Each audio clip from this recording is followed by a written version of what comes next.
A cidade estava mergulhada em um silêncio desconfortável desde a noite da grande tempestade. Era uma tempestade como nenhuma outra, varrendo tudo à sua frente com rajadas de vento ensurdecedoras e trovões que sacudiam as janelas. No meio de todo o caos, a torre de rádio, que tinha sido um marco da cidade por décadas, desabou. Suas vigas de metal, enferrujadas e corroídas pelo tempo, cederam sob o impacto de um raio. A partir daquele momento, algo na cidade mudou. No início, ninguém prestou muita atenção ao colapso da torre. Parecia um dano natural, mais uma consequência da tempestade devastadora. Mas na manhã seguinte, as ligações começaram. Telefonemas sem origem, sempre de números desconhecidos, começaram a surgir nos telefones dos moradores. No começo, eram inofensivas. Ruídos estáticos, sons de vento ou uma voz distante e inaudível. Mas com o passar dos dias, as ligações se tornaram mais perturbadoras.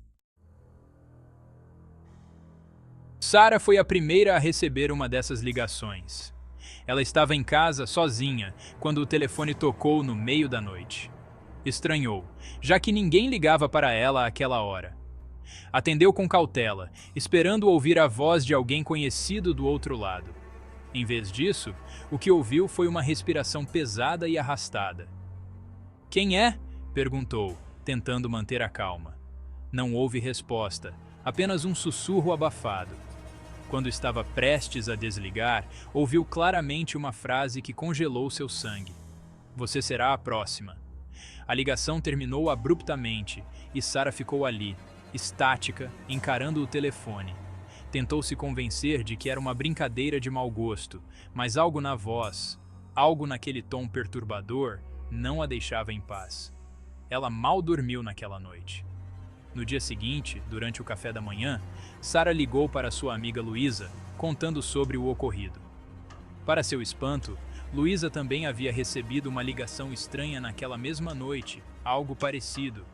Mas a voz ao telefone havia descrito um acidente fatal que aconteceria com um conhecido dela.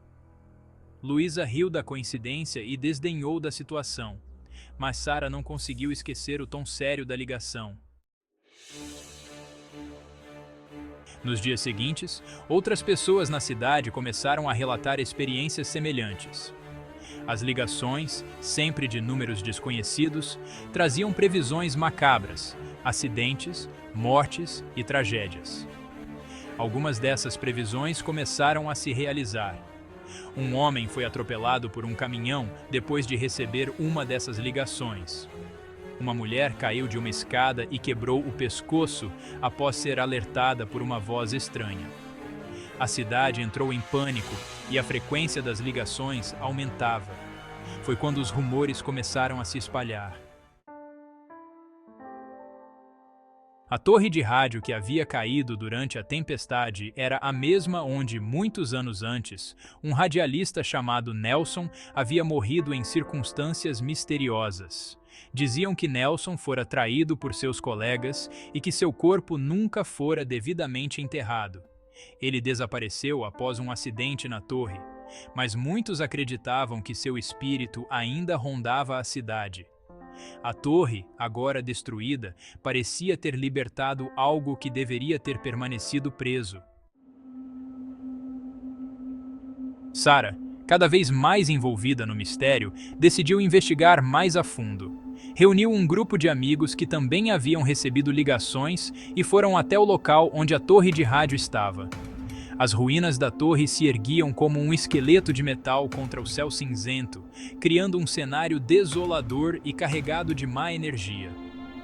O grupo caminhava entre os destroços, procurando por alguma pista, até que encontraram algo que ninguém esperava. Um rádio velho, enferrujado, mas ainda emitindo estática. De repente, o rádio ligou sozinho. A estática foi interrompida por uma voz rouca e profunda, a mesma que Sarah tinha ouvido no telefone. "Vocês não deveriam estar aqui", disse a voz, ecoando por entre os destroços. O grupo ficou paralisado, incapaz de se mover. O rádio começou a chiar novamente, mas agora era como se algo mais estivesse sendo transmitido. Sons de gritos distantes, pedidos de socorro e uma risada baixa e perturbadora. No caminho de volta, as ligações ficaram mais frequentes. Todos no grupo receberam telefonemas enquanto ainda estavam a caminho de casa, cada um com uma mensagem mais aterrorizante que a outra. Um dos amigos de Sarah, Marcelo, ouviu a própria voz ao telefone descrevendo a maneira exata como ele morreria naquela noite. Ele riu, tentando esconder o medo, mas horas depois, Marcelo foi encontrado morto em um acidente de carro, exatamente como fora descrito. Agora, a cidade estava em estado de alerta máximo. As pessoas começaram a destruir seus telefones, mas as ligações continuavam de maneiras inexplicáveis.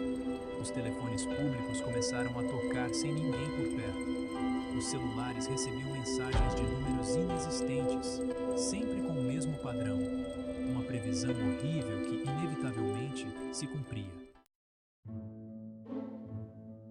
Sarah sabia que o tempo estava se esgotando.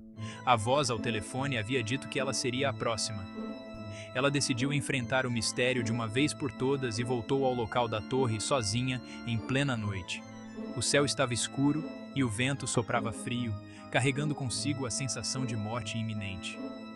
No centro dos escombros, o rádio antigo estava novamente lá, intacto, como se nunca tivesse sido movido.